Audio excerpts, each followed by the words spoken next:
समावेश तत्त्वोच्चरितं वृषभस्य भरतस्य च द्वीपवर्षसमुद्राणां गिरिनद्यूपगणनं ज्योतिश्चक्रस्य संस्थानं पातालं नरकद्भिः लक्ष्यजन्मप्रतिलोक्य सुनाउँछु उहाँलाई भागवतको विषयमा चर्चा परिचर्चा गर्छु भनेर प्रारम्भ गर्नुभएको छ।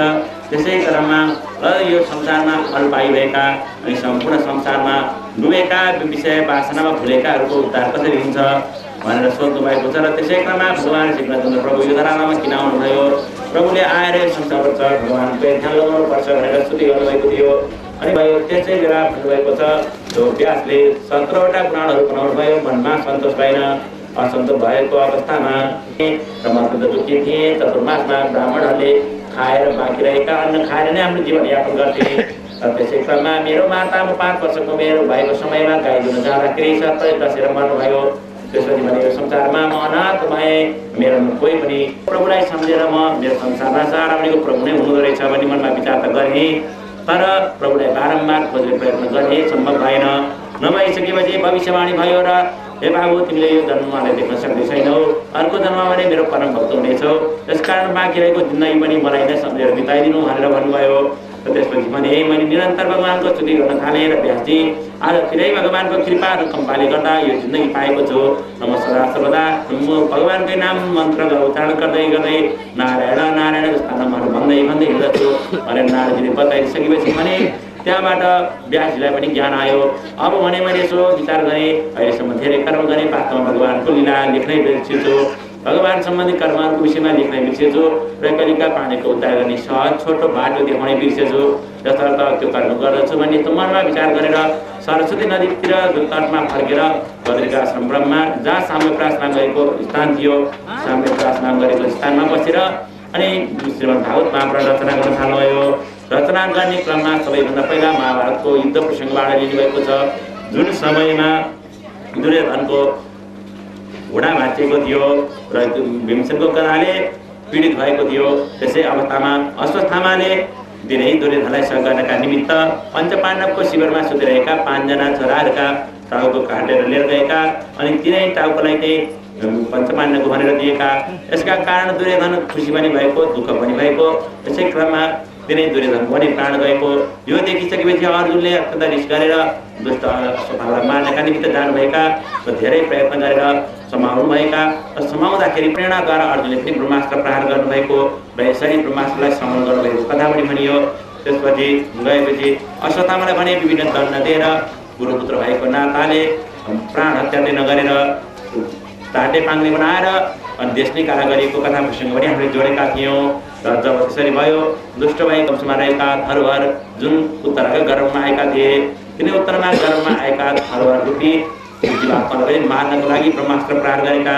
यो कुरा थाहा पाएर उत्तर भने आकुल व्याकुल भएर भगवानको शरणमा गएका कथाहरू भनेका थियौँ। र भगवानको शरणमा गइसकेपछि भने तिनै भगवान श्रीहरिले जुन गर्भ रक्षा गर्नुभयो त्यसैबाट परीक्षित महाराजको उदय भएको संसारमा तिनै परीक्षित महाराजले नै संसारमा राज्य गर्नुभएका विषयमा पनि हामीले चर्चा गरेका थियौँ। जब त्यसरी रक्षा गरिदिनुभयो त्यसपछि भने भगवान श्रीकृष्णचन्द्र यो धराधाममा जुन युधिष्ठिरका साथमा रहनुभएको थियो त्यो सबै छोडेर त्यहाँबाट द्वारका जानुभएको। भगवानलाई बाटामा धेरै सम्मान भएको, सबैले आनन्दपूर्वक भाविभोर भएर भगवानलाई प्रेम गरेको त्यो सबै कथा प्रसङ्गहरू पनि यसमा वर्णन गरेका छन्। यसरी जब जानुभयो यता अर्जुन भने भगवान श्रीकृष्णचन्द्रलाई भेट्न आफ्ना दाजु युधिष्ठिरको आज्ञामा पनि गएका 7 महिनासम्म नफर्किसकेको अवस्थामा अत्यन्त दुखित भए। यो धराधाम छोडेर गइसक्नु भएछ, दुखित भए, मेरो धनुले पनि केही काम गरेर भनेर चित्त दुखाएका। तिनै पञ्चपाण्डवहरूले पनि यसो विचार गर्नुभयो अब संसारमा रहनुको अर्थ रहेन, अब भगवानै हुनुहुन्न भने म किन रहने भनेर त्यहाँबाट तिनै पञ्चपाण्डवहरू पनि आफ्ना घरबाट भएका राजा परीक्षितलाई 35 वर्षको उमेरमा राजा परीक्षित 35 वर्ष भएको समयमा आफ्नो सम्पूर्ण राज्यहरू जिम्मा लाएर त्यहाँबाट महापथ गएका दिव्य कथाहरू भनेका थियौँ। तिनै राजा परीक्षितले 35 वर्षको उमेरमा राज्यारोहण गर्नुभएको र राज्यमा बसेर अत्यन्त श्रद्धापूर्वक सबैलाई प्रेम गर्नुभएको, दिन दुखी दरिद्रहरूलाई सेवा गर्नुभएको र उनको किनारामा पृथ्वी भने अत्यन्त दुखित भएर गाईको धारण गरिराखेकी, त्यसै धर्म भने गोरुको रूप धारण गरेर अत्यन्त दुखित भएर बसिराखेकी र तिनै गाई र गोरुलाई भने एउटा शूद्रले पिटिरहेको त्यो देखिसकेपछि गएर परीक्षित महाराजले सोध्नुभएको र परीक्षित महाराज जब सोध्नुभयो त्यसै क्रममा भने गाई भने पृथ्वी अनि गोरु भनेको चाहिँ धर्म हामी अत्यन्त पीडित छौँ। कलियुगको प्रभावले यो शूद्र भनेको कलियुग हो। यिनै कलियुगको प्रभावले गर्दा दुखित छौँ। हामी राजन तपाईँको राज्यमा भनेको कारणले कलिलाई म छाड्दिनँ भनेर राजा परीक्षितले दण्ड उचाल्न खोज्नुभएको, धनुष बाण प्रहार गर्न खोज्नुभएको र कलि भने राजाको शरणमा गएको। त्यसै राजाको शरणमा गइसकेपछि तत्त्वगत्तातिरै राजा परीक्षितले बस्ने ठाउँ दिनुभएको र 4 ठाउँ बस्ने ठाउँ दिनुभएको र तत्त्वगत्ता दिने अन्याय गरेर उपार्जित गरेको सुनमा गएर बस्नु भनेर आज्ञा दिनुभएको। त्यसरी भगवानले भगवानका स्वरूप हुनुभएका, भगवानका परम भक्त हुनुभएका राजा परीक्षितले त्यसरी दिनुभएको र जब सुनमा यसरी बस्न दिनुभयो त्यसपछि भने त्यही राजा परीक्षितलाई नै त्यो कलिले आक्रमण गरेको र जरासन्धलाई मारेर आर्जन गरेको दिव्य सुन्दर मुकुट धारण गरेर शिकार खेल्न जाने क्रममा राजालाई रिस उठेको, त्यहाँ पानी तिर्खा लागेको। पानी तिर्खा लाएर श्रमिक ऋषिको आश्रममा रहँदाखेरि र तपस्या कर्ममा बसिरहेका गुरुदेवसँग प्रेम गरेर गुरुदेव मलाई तिर्खा लागेको छ, पानी दिनुहोस् भनेर बारम्बार भन्दा पनि नसुनेपछि अत्यन्त रिस उठेर नजिकै भएको मरेको सर्पलाई लगाइदिएर गुरुको अपमान गरेर दिनुभएको यस्ता कथाहरू हामीले सुनेका थियौँ। त्यसरी हिँडिसकेपछि आफ्नो पिताजीलाई अपमान गरेको श्रृङ्गी ऋषिले थाहा पाएका र कोसिङ नदीको जल हातमा लिएर 7 दिनमा तक्षशिलालाई तसेर मर्न परोस् यस्तो राजाले भनेर श्राप दिनुभएका र त्यसपछि भने यही कुरा थाहा पाएर आफूलाई धिक्कार महसुस गर्नुभएका राजा परीक्षितले सारा सम्पूर्ण ऐश्वर्य राज्य पत्नी पुत्र आदि सबै छोडेर त्यहाँबाट गएर नदीको किनारमा बस्नुभएको। नदीको किनारमा तिनै राजालाई भेट्नको लागि असङ्ख्य ऋषि महर्षि देवर्षिहरू आउनुभएका, ब्रह्मर्षिहरू आउनुभएका, ती सबैलाई स्वागत गरेर राजा परीक्षित पनि बस्नुभएको र त्यसै समयमा मैले के गर्नु पर्दछ, 7 दिन अवधि छ, तिनै 7 दिनमा मैले के गर्ने, कसरी हाम्रो जिन्दगीलाई उद्धार गर्ने भनेर भन्दाखेरि तिनै क्रममा राजा परीक्षितले सोधेको प्रश्नको उत्तर कोही कसैले दिन सक्नुभएको थिएन। भगवानको प्रेरणाले सुखदेव स्वामी त्यही प्राकट्य हुनुभएको सुखदेव स्वामीले आएर त्यहाँ बस्नुभएको र सुखदेव स्वामीको अत्यन्त श्रद्धापूर्वक सम्मान गर्नुभएको राजा परीक्षितले श्रद्धा गरिसकेपछि अनि अत्यन्त प्रेमले प्रश्न गर्नुभएको अत पृच्छामि संसिद्धिं ज्ञानिनां परमं गुरुं पुरुषस्यैव कार्यं नियमानैः सर्वथा। हे गुरुदेव, हे परम पुरुष, हजुरलाई म प्रश्न गर्न चाहन्छु, 7 दिनमा मेरो मृत्यु हुँदैछ, 7 दिनमा उद्धार गर्ने उपाय के हुन्छ, त्यो कुरा केही छ भने भनिदिनुहोस् र मरणशील प्राणीहरू जो यो संसारमा आएर निरन्तर मर्दछन् जन्मन्छन् भने तिनीहरूको उद्धार हुने सदा सर्वदाको लागि मुक्ति हुने बाटो के हुन्छ भनेर प्रश्न गर्नुभयो। कुनै प्रश्नको उत्तर दिने क्रममा अत्यन्त हर्षित भएर श्रीमद् भागवत महापुराणको 2य स्कन्द प्रारम्भ भएको छ। 2य स्कन्दमा सुखदेव स्वामी पनि अत्यन्त हर्षित भएर वरियाने चते प्रश्न कृतो लोकैतम नृप आत्मविद सम्मतां पुंसां श्रोतव्यादिषु एव। राजन, तपाईँले अत्यन्त सुन्दर प्रश्न गर्नुभयो। यो संसारमा यस्ता प्रश्न गर्ने केही कमी मान्छेहरू मात्र छन्, धेरैले गर्दैनन्। तसर्थ आसन जित्नुहोस् अनि मनलाई भगवानमा नियत लगाउनुहोस् अनि आसन जितेर भगवानप्रति नै प्रेम गर्नुहोस्, भगवानका दिव्य लीलाहरू श्रवण गर्नुहोस्, भगवानमा नै आफूलाई परिभ्रमण गराइराख्नुहोस् भनेर यस्ता चरित्रहरू बताउन थालिसकेपछि त्यहाँबाट निरन्तर संसार जति छ ती सबै भगवानकै विभूति स्वरूप हुन् भनेर सम्झाउनु भन्ने कुराहरू पनि दिनुभयो। यस्तो दिँदै दिँदै अनि ब्रह्माजीले भगवानबाट पाएका ब्रह्मज्ञान भागवत ज्ञान र तिनै ब्रह्माले नारदलाई दिनुभएको भागवत र तिनै भागवत जुन नारदलाई दिनुभएको थियो नारदले व्यासजीलाई दिनुभएको र व्यासले आफ्ना पुत्र सुखदेवलाई दिनुभएको र सुखदेव स्वामीले राजा परीक्षितलाई दिनुभएको भागवतको विषयमा यथाधितम यथावति मैले जति जाने जति मिलेको सबै बताउँछु भनेर बुझाउनु भएको।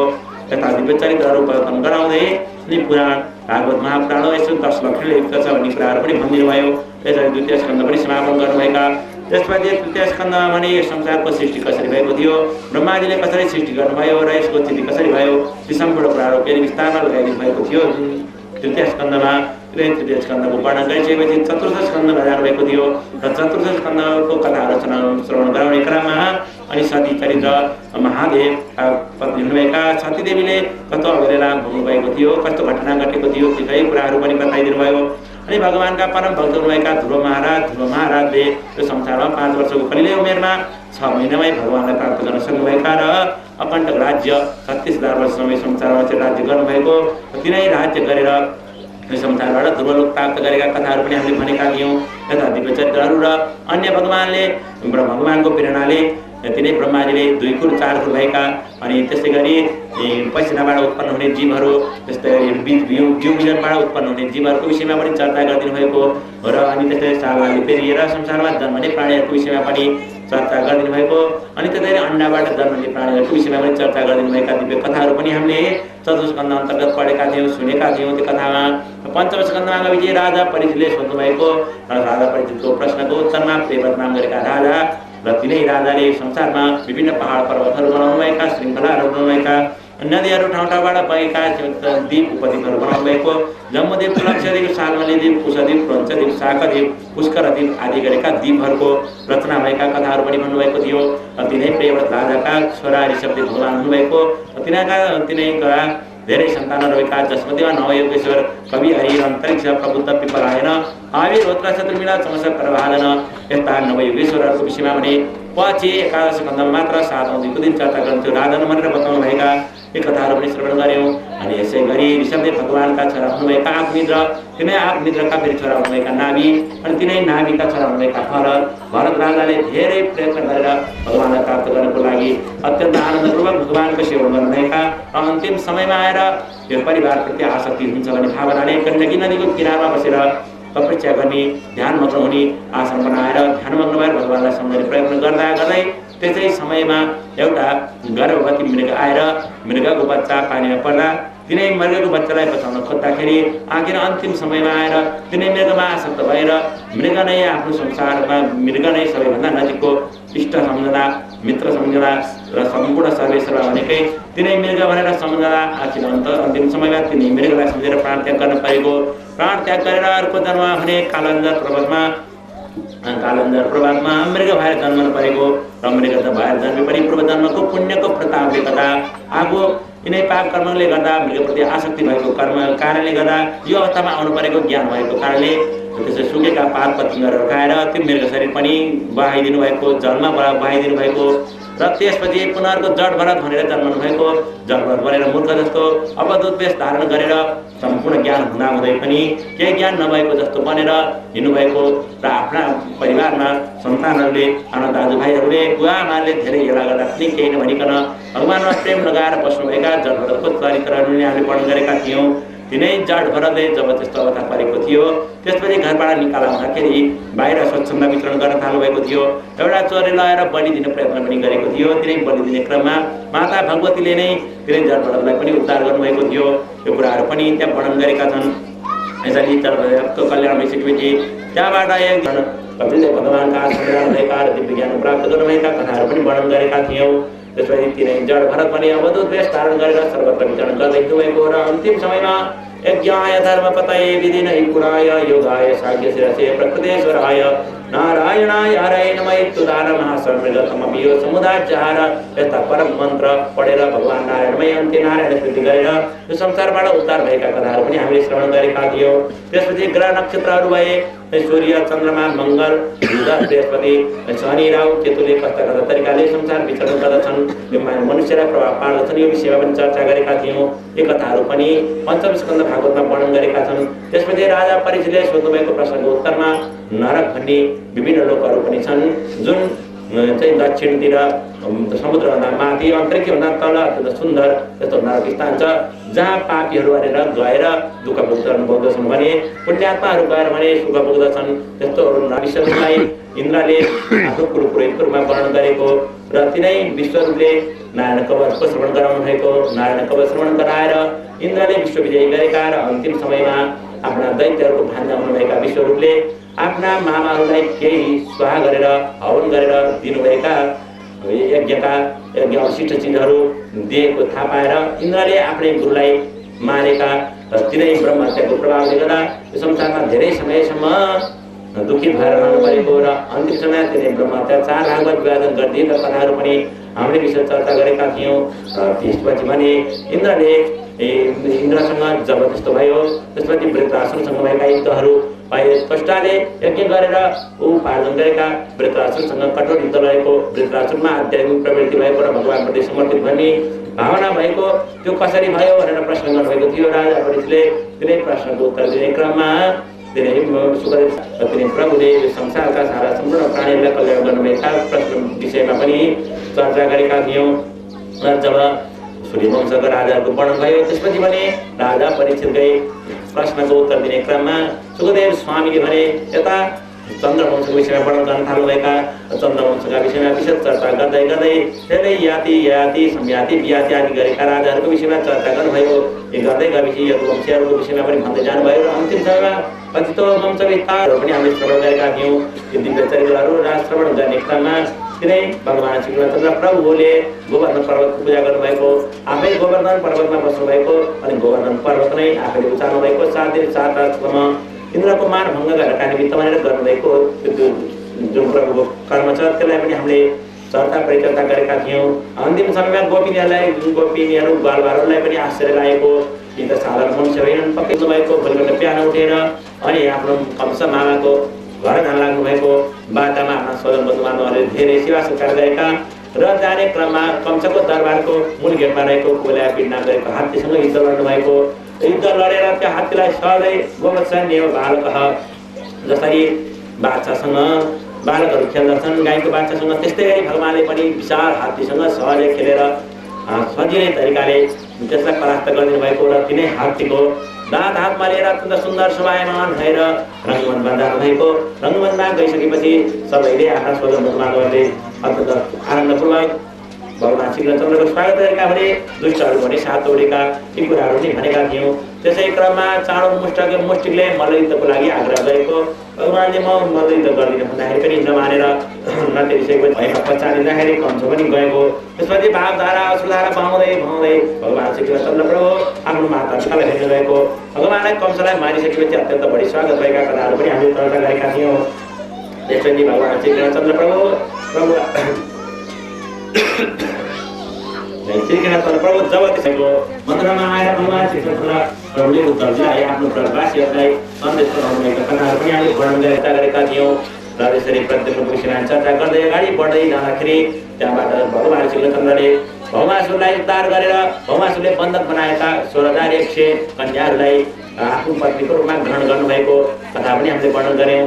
त्यसरी सबै भौमासुरबाट उद्धार भएका कथाहरू पनि वर्णन गऱ्यौँ। र त्यसपछि पनि असङ्ख्य शिशुपाल दन्तवक्र विदुर साल्व पौड नकाली गएका दुष्ट दैत्यहरूलाई पनि यो संसारबाट उद्धार गरिदिनुभएका दिव्य चरित्रहरू पनि हामीले श्रवण गरेका थियौँ। ती सबै गरेर भगवान श्रीकृष्णचन्द्रले महाभारतको युद्ध पनि रचाउनुभएका कथाहरू पनि हामीले वर्णन गरेका थियौँ। र अब यदि कुलको नाश गर्नुपर्छ भनेर ब्राह्मणको श्राप पाल्नुभएको, ब्राह्मणको श्राप पार्ने क्रममा दुर्वासा अङ्गिरा वशिष्ठ आदि गरेका ऋषिहरू सत्सङ्ग गरिरहेको समयमा साम्बले गएर आफू गर्भवती भएको